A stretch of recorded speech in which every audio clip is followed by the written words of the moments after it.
Hello and welcome to Nathan's Garage. I'm Nathan Kershaw and today we have an unexpected video, a kind of emergency.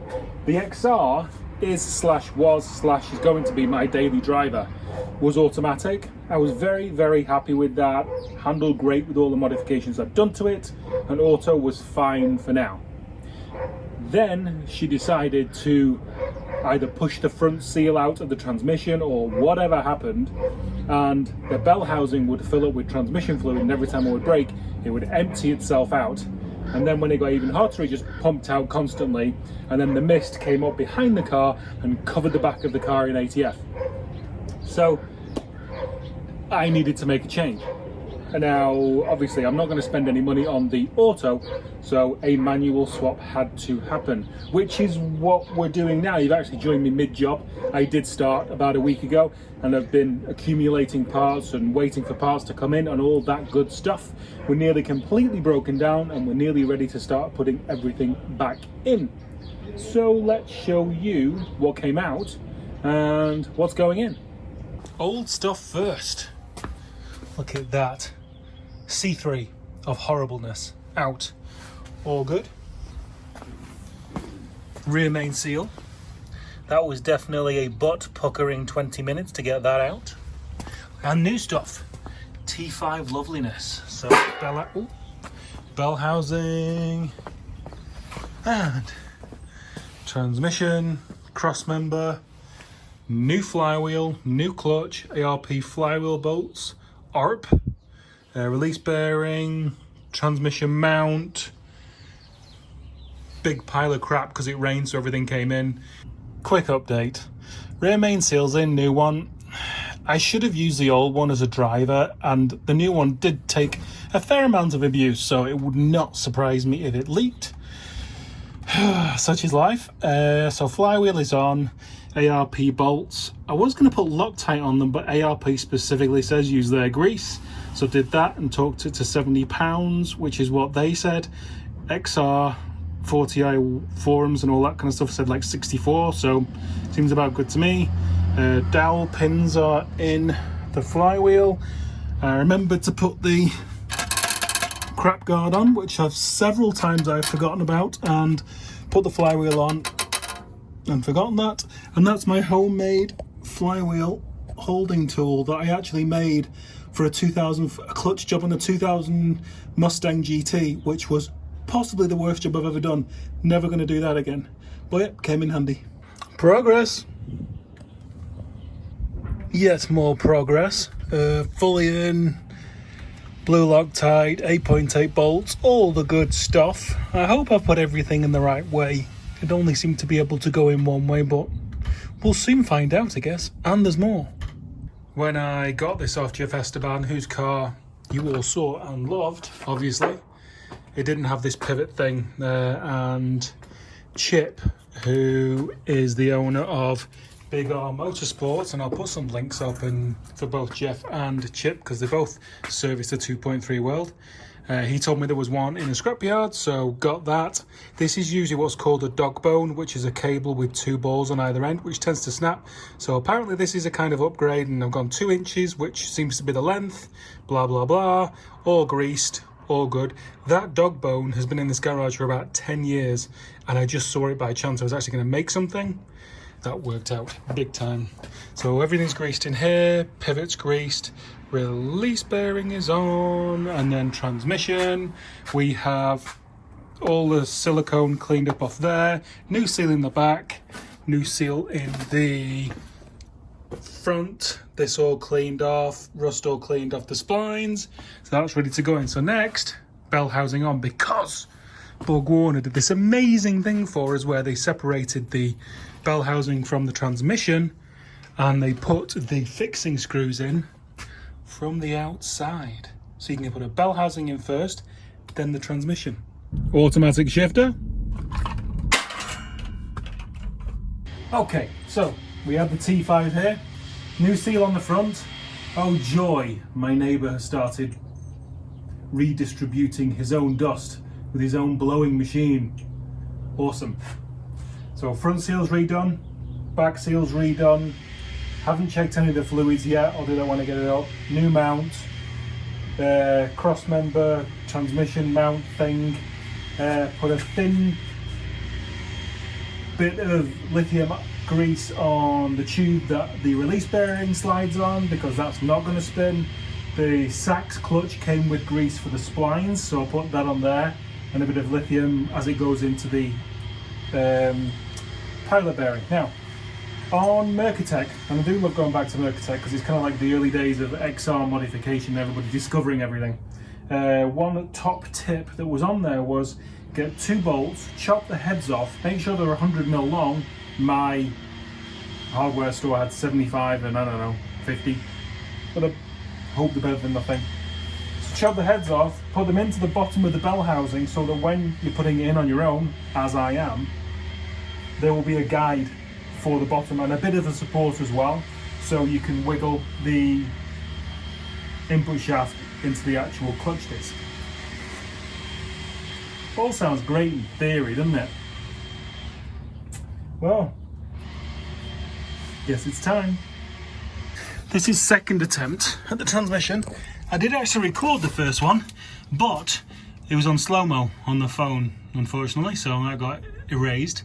And I could only get the transmission about like half an inch, with half an inch distance from the bell housing to transmission. So I panicked and thought, oh my god, it's a 5.0 transmission which has a longer, wider input shaft. Pulled it out, measured it, nope, it's all good. So what I did is I just put it up, got it to that half-inch point, put the top bolt in and started tightening. And it's gone further in, so who knows? Who knows what the deal was? Why it seems the pilot bearing is that tight. There is a little bit of corrosion on the front of the input shaft. Maybe it was that, or maybe the pilot bearing has been crushed inside the crankshaft. Who knows? But anyway, on a positive note, what worked really well is these guide pins. So those are the bolts. So one in there and one on the other side.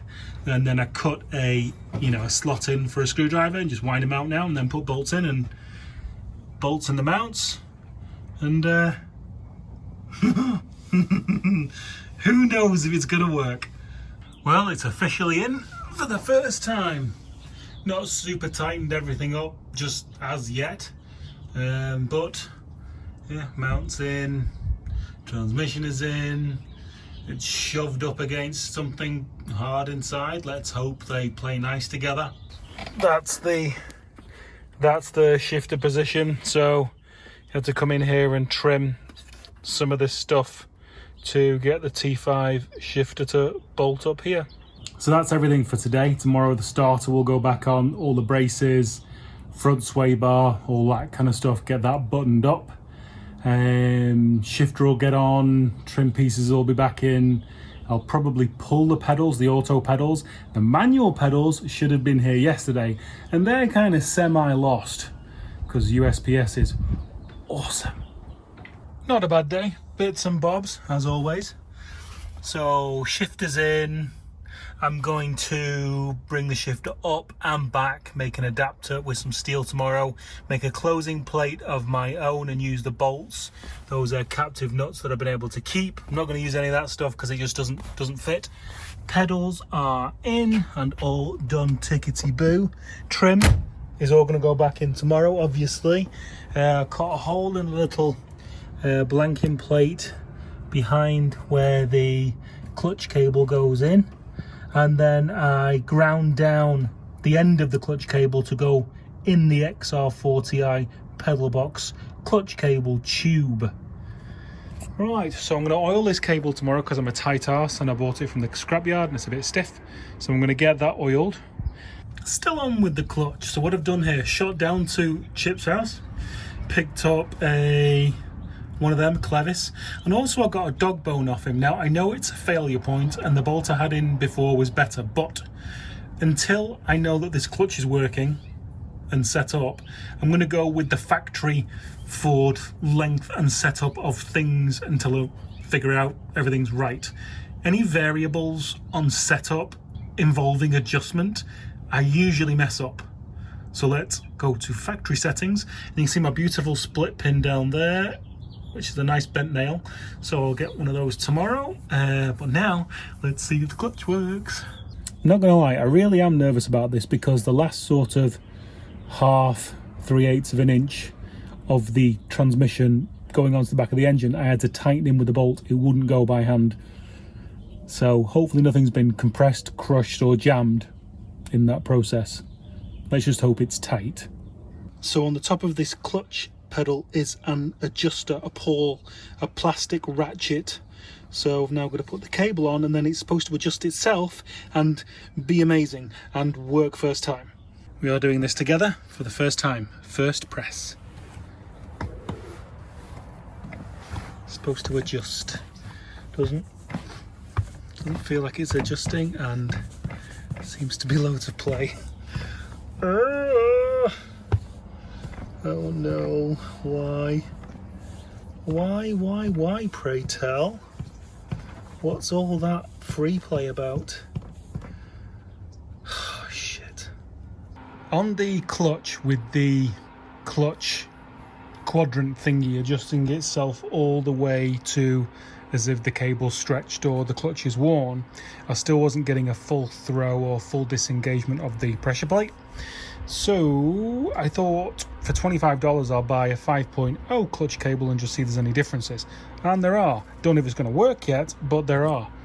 Oops. So put those two mounting points in the same place, and then the outer cable seems to be about the same, but the inner cable is shorter. So we shall give that a go.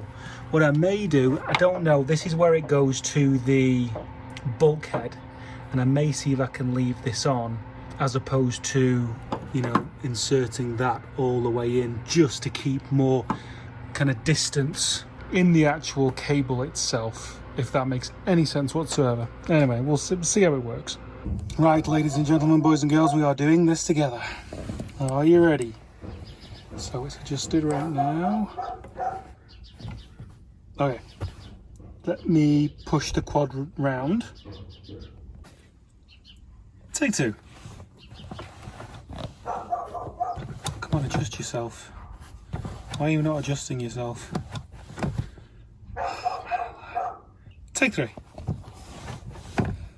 Ladies and gentlemen, we have what feels like a healthy clutch. Oh my God. Okay, let's see if we can get some fluid into it. Oh, let me show you how I modified the cable first. So I think I showed you that before. That inserts into the pedal box and you've got to turn the end down. When I say turn the end down, I got my finger sander and just kept sanding it, and it was kind of centered. That's that. Then underneath, that is obviously the end of the clutch cable that goes into the clutch actuating arm. You need to make that shorter, and you also need to kind of shave the bulb down so it'll go through this slit, or at least that hole there, and then slide around. Well, this is where we are. A little bit of work has been going on.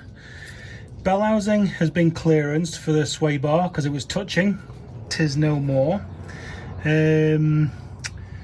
So the diff, where are we? Right, the diff is pointing 3 degrees up. So to align the drive shaft, that means the transmission has to point 3 degrees down. So added some washers right there. So hopefully that works. An absolute ton of clearancing had to go on right at that back area of the floor pan because this drive shaft is huge. I think it's a turbo coupe, don't really know though. I shortened the brake cable somewhere in here because I was getting too many clicks. So that's all Loctited on, and everything. Exhaust is back on. That's all honky-dory, happy days. Cut down the exhaust bracket, welded it onto the transmission mount. That's all good. Transmission's filled with ATF Dexron 3. Shifter's bolted in for now. I need to do a sheet metal kind of surround using those existing bolt holes and then I can use a rubber boot that's on the floor, and then the trim, blah blah blah. I need to trim down that extender where those X's are. We made it a good 30 feet, but the drive shaft trying to self-clearance, never a good thing.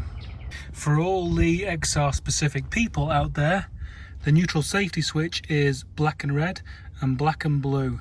Now there are two other black and blues on the connector, but that's your jumper. That's the position of the jumpers. This is an 87 XR4Ti Auto. So not a guarantee that the wiring colouring is going to be the same, but that's what it is on this car. Okay, drive shaft sorted, done a couple of blocks, all is good. Right, so this is the extra trimming that we did because the shifter's further forward. This is my fancy bracket. And this is the cover plate that's going to go like that. Cover plate is on. Now this is like the inner shifter boot. I think the plastic base surround is actually off a manual XR from years ago. I don't actually know. That's that. And then the boot you actually see when you're in the car is another one over that to cut down on noise. Now I do have some draft excluder that I can, you know, like sticky back draft excluder that I can put on the back of that lower plate if it is noisy. We'll see as we use it. And now back to the whole reason why this manual swap happened. The smog test was due and I wasn't able to move it with the automatic transmission to get it to the smog station. Up to the station we went, and of course it was a rousing success. So we shall leave this one there for now. We'll have a drive and a bit of a list of what is to come next. Thanks guys.